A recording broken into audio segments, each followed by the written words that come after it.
Dieta kakasitee jirti jechuudha. Muna ani mana xalabaatii ba'ee kararra otoo deemaa jiru arabichi tokko qabeenaan galee erginni qabeenaan galee ani mootuyyuu bakka seenuu qabu imbaasii hin beeku namittiin birrii ji'a torbaa na dhuggattee jirti.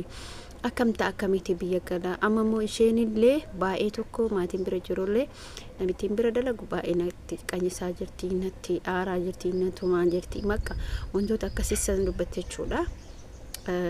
Akkuma barreeffame asirratti argitanitti hordoftoota kabajamtoota Assalamu alaikum warahmatullahi wabarakatuh. Akkam jirtu nagaa keessanii fayyaa keessanii chaanillee nagaa kooti alhamdulillah galata rabbi isinirrallee badee jira amma isinii deebi'ee jira inshallah rabbiin halaafisu waan hundumaayyuu jireenya biyyaa jedhanillee jireenya biyyaa baay'ee ulfaataadha. Haa ta'u garuu alhamdulillah rabbil aalamiin fayyaa qabutti caaltuun fayyaadha isiniin jechuu barbaada. Akkuma beektan obboleettiin kiyya kuni muna ani mana xalabaatii badee odoo kararra deemaa jiru arabichi tokko qabeenaan galee amma mootuu isaan bira tutturee jira. Namittiin immoo natti qanyisti. Manni ani dalagu guddaadha. Imbaasii Itoophiyaa immoo deebi'u itti dhaqu hin beeku. Maal ta'a akkamitti biyya galuu danda'a jettee barreeffama asirratti argitan kana barreessite jechuudha obboleettiin keenya kun. Saraaha ana akkanatti fakkaatutti waan tokko maal isin fakkaatu obboleen kiyya. Wanni tokko gaaf mana baatan gaaf biyya alaa deemtan maaliif deemtan gaaf mana xalabaati baatan rakkoo maaltu nama mudata maaliif wallaaltan saraaha jechuudha obboleettii kiyya kana sila isin baate warroota hafaniif jedhaa beekaa dubbii kana gaafa kana gaaf biyya alaa baate biyya keetii baatu dalagadhee biyyatti deebi'aa baata. Gaafa rakkoon sirra ga'u akkamitti biyyatti deebi'aa rakkoon kana akkamitti furaa jetta jechuudha.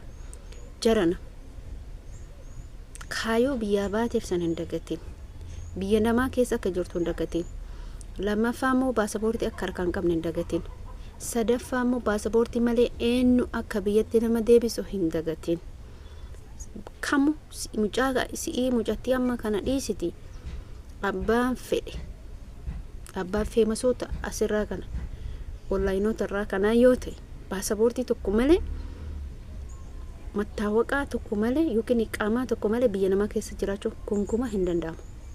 Kana ni beektan namni hin beekne hin jiru. Gaafa bu'u hedduu siistama godhattee maan bahin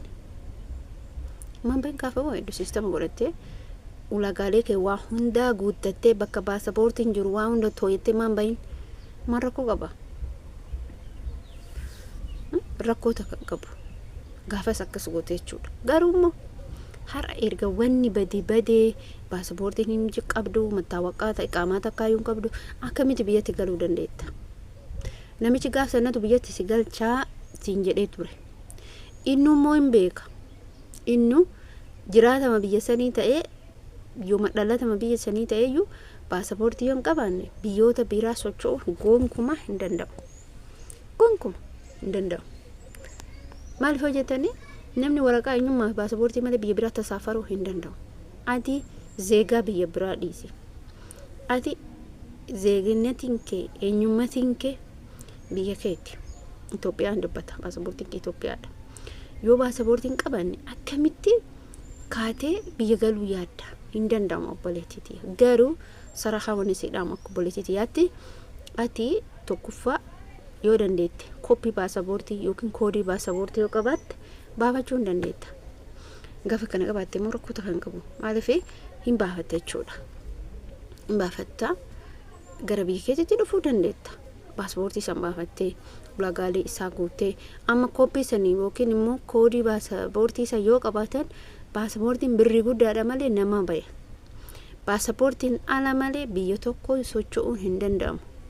Garuu si hima obsitee karaa kamiin imbaasitti akka baata imbaasii soqachuu karaa kamiin eessan ijoollee namoota gaggaafattee imbaasii sanitti imbaasiillee dhama sin deebisu otoo qati jettee dura na deebisa yookaan immoo biyya bilbiltee maatii keetitti bilbiltee imbaasii lakkoofsa imbaasii Itoophiyaa gaafa biyyaa deemtan fakkeenya lakkoofsa imbaasii Itoophiyaa qabaachuu qabaattan ka imbaasii Suudii qabaachuu qabaattan barnuutu hin beekne malee tikeettii kennarra imbaasiin hin jira.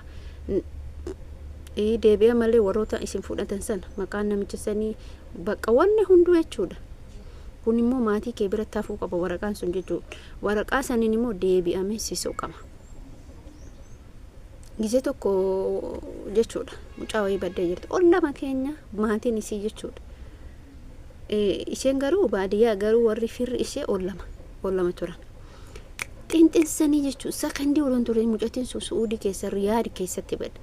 Goma san gadhiisanii mucattiin akka takkate baadiyyaatti iyyattee biirootti naa himattee kararraa qabanii galanii akkuma si'ii kanatti yoosuu biyya bilbilanii fi biyyarraa immoo asii gana biiroo Itoophiyaa bilbilee warrumti sun jechuudha. Hamma isii sagalee dhageenyutti, hamma isiin hojii seenutti, hamma isiin biirootti deebitutti nuti manatti ol hin deebinu. Maatiin isii sun qiyyaama buusee jechuudha. Gaafa biyyaa baatan deemsa bichaa odoon taane hatta nafseen kee yoo du'e waraqaa ragaa maatiin kee ittiin si soqatu warra kee biratti hafuu qaba. Uluma kaatanii fiiguu qofaa miti. Uluma kaatee bakka ati biyya alaa deemte waa hunda warri kee waraqaa harkatti qabachuu qaba. Amma ati maatii keetiin bilbilta miti waraqaa ragaa san harkaan qaban. Lakkoofsa warra ati biraa baddee san qaban. Lakkoofsa biiroo Itoophiyaa, lakkoofsa biiroo Suudii jiraatte harkaan qaban.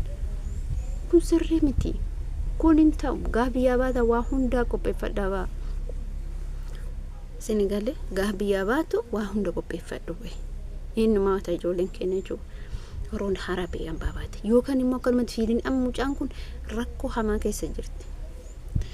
Kararraa fide waan ta'eef namichi kararraa fide waan ta'eef fedhu damuu san kennaa fedhuun dhoggataa. Isin galee wantoota akkasii santu jira jechuudha. Maaltu kanaan isin gahe?